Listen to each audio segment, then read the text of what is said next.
God damn, the Malfoys really fell on some hard times after the Battle of Hogwarts, huh? I think you're beautiful.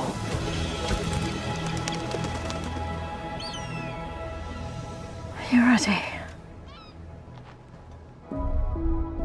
Okay, so these two people lose their home, business, the place their kids have always lived, and then the husband finds out he's got an incurable disease which should have killed him already, and then they decide with no plan or idea about how they're going to survive to live in a tent and walk like 300 miles and survive on 40 quid a week.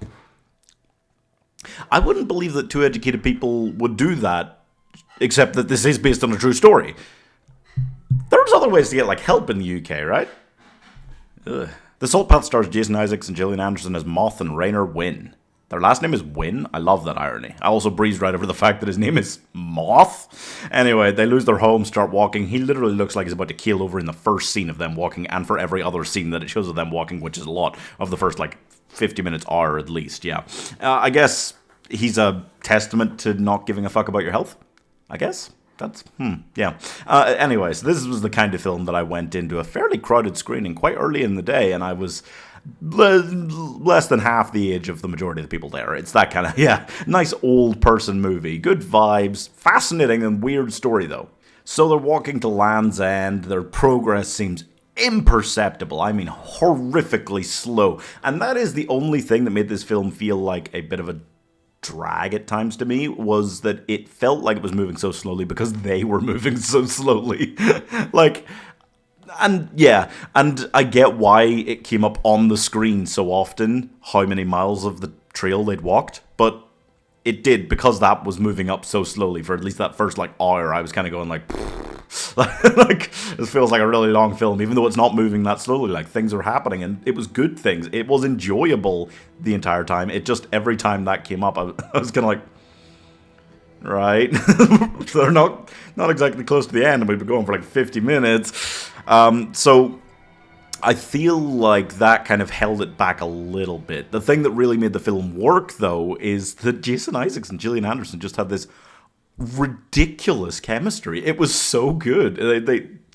They seemed so in love, and that is a big bonus point, big brownie point for me, because I love films that aren't afraid to show married couples that are just, they just fucking love the shit out of each other. Like, I love to see that. I think that's so nice, and I don't think you see enough of that in cinema, honestly, yeah. I find this sort of film frustrating, normally, because it's the kind of, well, it seemed going into me like the kind of thing that was going to be depressing as hell 90% of the time, but slap the words feel good on every poster and, you know, have some sort of nice uplifting moment that it's like, wow, what a feel good story. I hate films that are called feel good when they're depressing as hell for 90% of the runtime. That's not really what this is. I mean, there are moments of utter bleakness, like the most horrible gut-wrenching. I literally felt ill at times watching this film, not because anything gross or horrible was happening, just because it was so awful, their situation, that I was literally kind of going like, like sympathy vomiting almost. But a lot of the time, even when their situation still isn't good, they are just finding ways to be happy, and they're so in love, and it's the kind of film that just makes you go, oh, yeah. It's got a lot of joy to it, even when it is kind of bleak for 90% of the film, which helped it get away without feeling like a real pet peevey kind of thing for me. Honestly, we're talking about a Duke of Ed film, but for people in their 50s with no home to go back to at the end, yeah.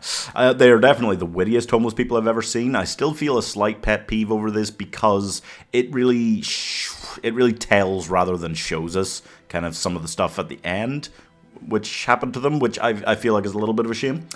But it was fine. It was fine. It was still a very strong kind of third act. I felt like it's strong throughout. It just, that first act definitely, because they just start walking and then it explains more about their background and you care more about them as it goes on, which was very well done. But there's an element of that first act felt a little bit weak because it was really easing us into it. There's two great leading performances here. The tone is serious, but relatively jovial, very British. Great shots of the British coast throughout when they're just walking. It is semi-interested in having a conversation about homelessness, but not as much as you would think. It it hits that hard in a couple of scenes, but I feel like more it's just interested in human resilience and having that sort of conversation, which is also fine. I don't mind that at all. But I do feel like this is just, it's a good version of, but it's just another version of white people escaping capitalism by entering nature. Like, I feel like there's actually quite a lot of those films, so I'm giving Nomadland 3.5 stars. Pilgrimage films, I think you could call them, yeah. And it's not like they're leaping out of the woodwork at every turn, but I feel like you've gotten a solid 10, 15 of them over the last 20 years. Not all exactly like this. They're not normally British, but they're just dotted all over the place.